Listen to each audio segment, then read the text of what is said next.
Bueno, muchas gracias y comienzo agradeciendo la invitación que me han formulado en nombre del doctor Donato. Agradezco a la Fundación Observatorio PYME.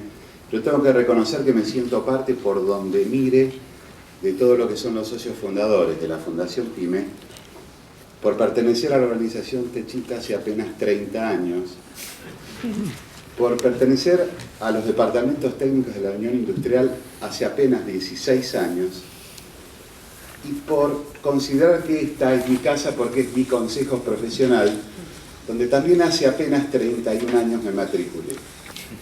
La idea es presentar alguna alternativa de financiamiento para la pequeña y mediana empresa, que es también de aplicación para cualquier empresa, y es un producto, digámoslo así, que venimos en cada uno de los lugares que me tocó participar, venimos desarrollando desde hace mucho tiempo.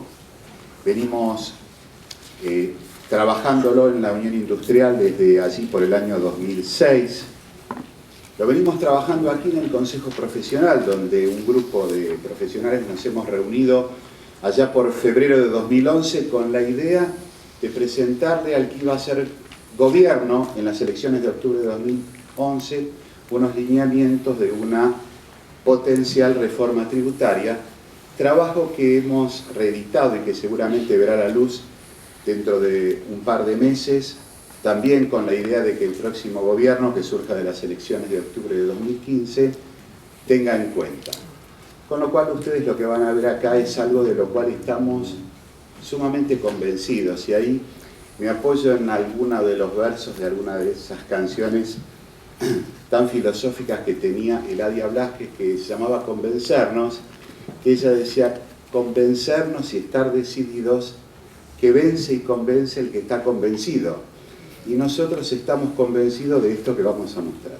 Tenemos algunas medidas que en materia tributaria se pueden aplicar en el corto plazo, algunas medidas que son de largo plazo y algunas medidas que debieran venir para quedarse. Entonces todas tienden a mantener y conservar un crecimiento sostenido.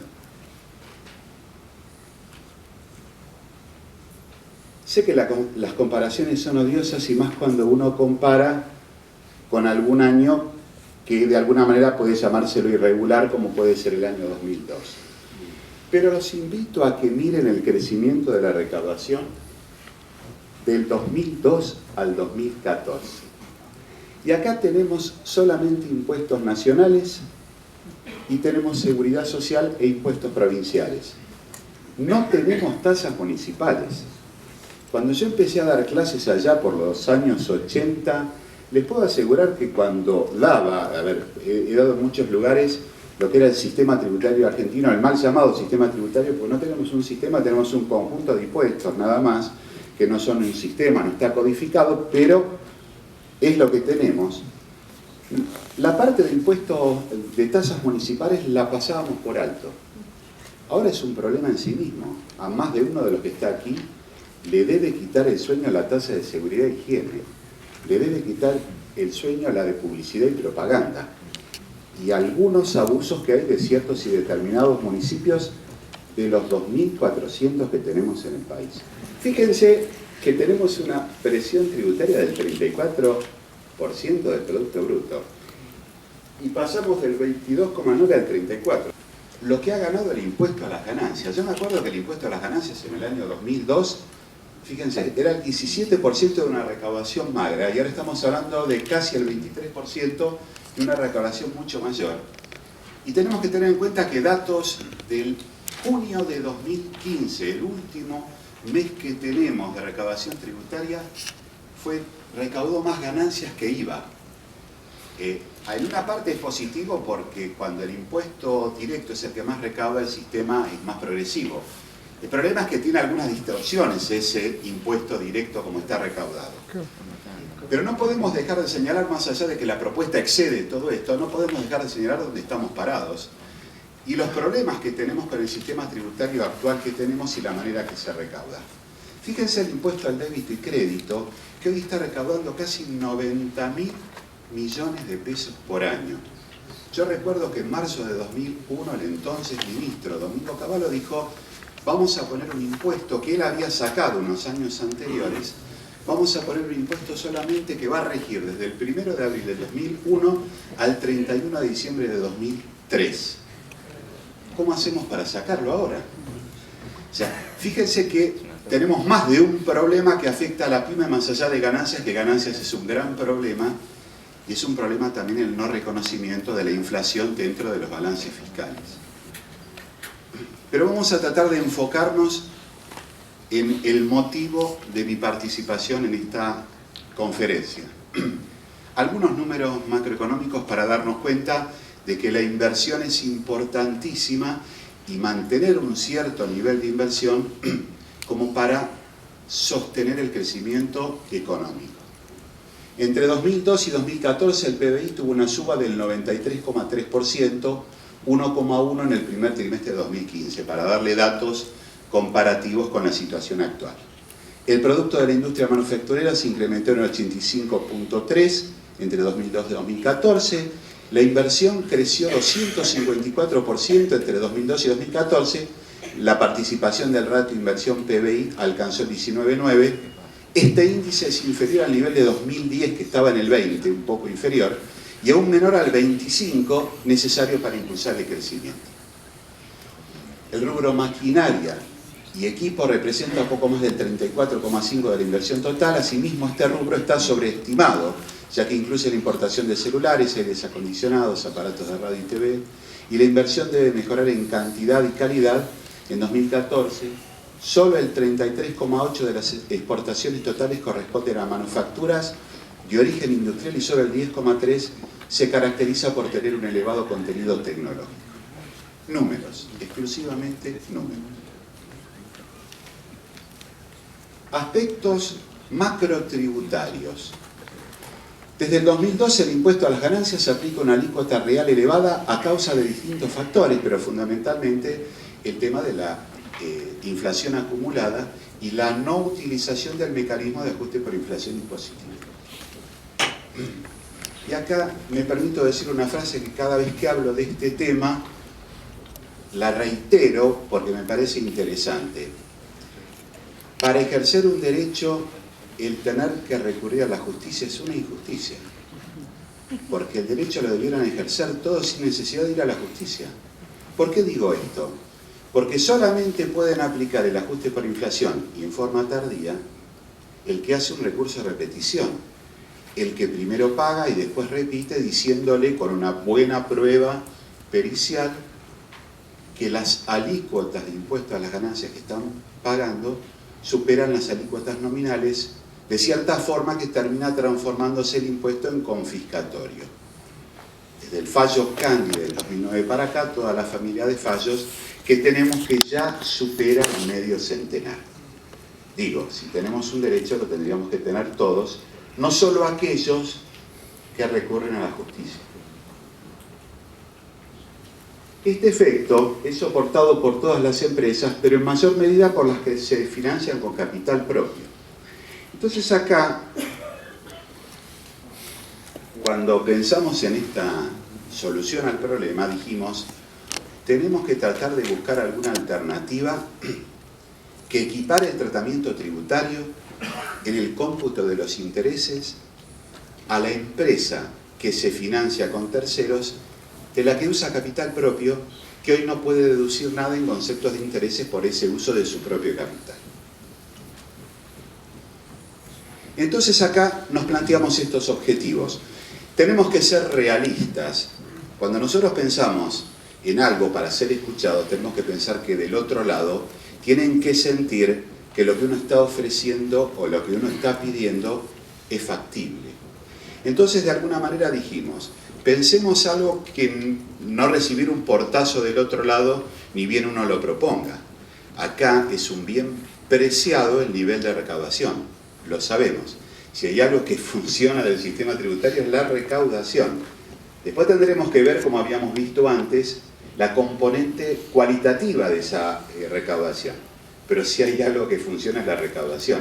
Supera niveles todos los meses y hasta incluso algunos meses tiene tasas positivas de crecimiento.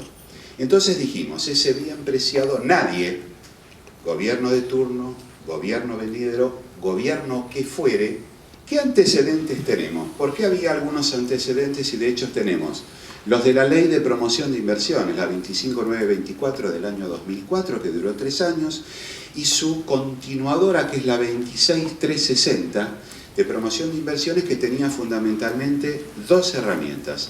Ambas tenían un efecto financiero. ¿Por qué? Porque permitía deducir anticipadamente las amortizaciones en el impuesto a las ganancias y una devolución anticipada del impuesto al valor agregado. 2 beneficios, por llamarlo de alguna manera, que eran excluyentes salvo para aquellos que exportaban. ¿Qué pasó con esta experiencia? Participé activamente en las discusiones en el Congreso allá por el año 2004 y nosotros decíamos que por favor no le pusieran ni cupo fiscal, que lo pusieron, que eran 1.200 millones de pesos de cupo fiscal, 1.000 millones para las grandes empresas, 200 millones para la pequeña y mediana empresa, y que tampoco lo sometieran a licitaciones, porque la burocratización del sistema lo iba a hacer fracasar. De hecho, esos 1.200 millones por año, el único año que estuvo a punto de ser rebasado fue el primero, el 2004. Los siguientes se estuvo lejos de llegar a eso. ¿Por qué? ¿Porque el sistema era malo? No. Fundamentalmente quizás porque el beneficio no era tanto, porque era exclusivamente financiero, pero las trabas burocráticas administrativas lo hacían casi imposible. Y mucho más para una pyme que tenía que contratar a ciertas y determinadas cantidades de consultorías para poder llenar todo lo que era el planillerío que llevaba todo eso. Aún así, en el año 2007, cuando venció la ley, se prorrogó con otra ley que es la 26360, que ahí sí ya el fracaso fue total porque no hubo hubo un llamado a licitación el primer año y después no hubo más. Y quedó allí hibernando. Y el proyecto Pymes de Reinversión de Utilidades, que fue aquel proyecto de ley enviado al Congreso allí por noviembre del año 2005, que perdió estado parlamentario, porque si bien se lo recibió con beneplácito por todo el mundo, aquel que le permitía a las pequeñas y medianas empresas deducir, o mejor dicho, eximir del impuesto a las ganancias las utilidades que se reinvirtieran en bienes de capital por 2 años, pero allí tuvo el freno del organismo de recaudación, que estimó el costo fiscal demasiado más alto de lo que lo estimaban los estudios privados y hasta incluso el mismo Poder Ejecutivo que lo había ideado este proceso. Y acá tenemos que ver algunas medidas, como decíamos antes, que tuvieran la intención de resolver ese problema de la disparidad de tratamiento entre la utilización del capital de terceros con el capital propio. Y empezamos a mirar, cuando estudiamos el tema, si había antecedentes internacionales. Y nos encontramos que en Brasil, en el año 95, se dicta una ley, que justamente la misma ley que deroga el ajuste por inflación impositivo, incluye en su propio texto, como una especie de sucedáneo de ese beneficio, la autorización para deducir intereses sobre capital propio. Ya vamos a ver qué antecedentes tiene y si nos sirve para lo que estamos pensando. Carlos, ¿Sí? 3-4 minutos. Bien, lo voy a hacer entonces muy rápido y voy a tratar de acelerar. El otro tema que tenemos es en Bélgica. En el año 2007 se implementó en Bélgica un régimen similar que le permitía la deducción del interés sobre capital propio, pero con una medida característica que puede ser mucho mejor para los efectos que estamos buscando. En el caso de Brasil, para que uno pueda deducir el interés, ese interés presunto se debe pagar como si fuera un dividendo. Entonces no está cumpliendo el objetivo porque nos estamos descapitalizando, porque se obliga para deducir el interés, el pago de ese interés, esa porción de renta que podíamos utilizar para la reinversión se está distribuyendo. Vamos a ir pasándolo. En cambio, en Bélgica no obligaba a distribuir ese interés, simplemente con el devengamiento permitía deducirlo. Les aclaro que hay dos antecedentes más muy recientes. En el año 2011 en Italia, con vigencia del 2012, y en el año 2000, fines del 2014 en España, que están tratando de implementar el mismo sistema. ¿Cómo funciona esto? La ecuación patrimonial que hemos aprendido en esta casa desde que entramos. Activo es igual a pasivo más patrimonio neto. Y el patrimonio neto contable por una tasa de interés que generalmente en los dos países se usa la tasa de largo plazo en Brasil y la de los bonos del Tesoro a largo plazo en Bélgica, que están aproximadamente entre 5 y 6% en Brasil, el 2,63 y 3% en Bélgica, con un incremento de 0,5% para las pymes. Con esa ecuación llegamos al interés sobre capital propio deducible. ¿Qué nos pasa con esto? Nosotros teníamos la preocupación empresaria por la alícuota real de impuesto a las ganancias, tratar de reducirla. Para eso nos sirve el régimen de interés sobre capital propio belga. La preocupación oficial por inversiones de capital. Y la preocupación también oficial por la recaudación. Si nosotros tratamos de unir todo esto, tenemos un régimen de deducción de interés sobre capital propio sujeto a la inversión en bienes de capital con límite en utilidad incremental. Y acá veamos qué problemas tenemos en esencia. Es un régimen de deducción de interés que aplica una tasa sobre patrimonio neto y se deduce por el simple devengamiento. Dos límites. El monto de las altas de inversiones en bienes de capital realizadas en el respectivo ejercicio es un límite. Este límite ya estaba en el proyecto de desgravación de las pymes. Y una utilidad incremental que exceda de un periodo o promedio de periodos fiscales tomados como base. Para no afectar la recaudación decimos, ¿cuál fue la recaudación de impuesto a las ganancias de los últimos 3 años? Solamente sobre el incremento que se produzca a partir de ahora se aplica el régimen. Y ahí tenemos entonces que nosotros tenemos que hacer que no sujetarlo en el alcance general a licitaciones, cupos, autoridad de aplicación, se aplicaría con independencia de la amortización que corresponde a los bienes de capital. 3 cuestiones a definir, básicas. Periodo de aplicación, de 3 a 5 años, en forma permanente, periodo de aplicación. ¿Qué tasa aplicable sería la mejor? ¿Y qué patrimonio neto base se utilizaría? ¿El inicio, el promedio o el final? Vamos a un ejemplo claro de cómo funcionaría el sistema y con esto termino. Interés sobre capital propio, altas de inversiones en bienes de capital, utilidad incremental. Ejemplo 1. Tenemos que si el interés sobre capital propio da 100, las altas en las inversiones de bienes de capital da 80 y la utilidad incremental da 55, la deducción es 55.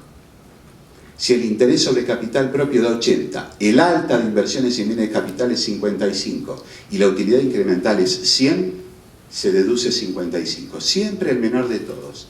Y para finalizar, si el interés sobre capital propio da 55, el alta de inversiones en bienes de capital da 100, la utilidad incremental da 80, se deduce 55.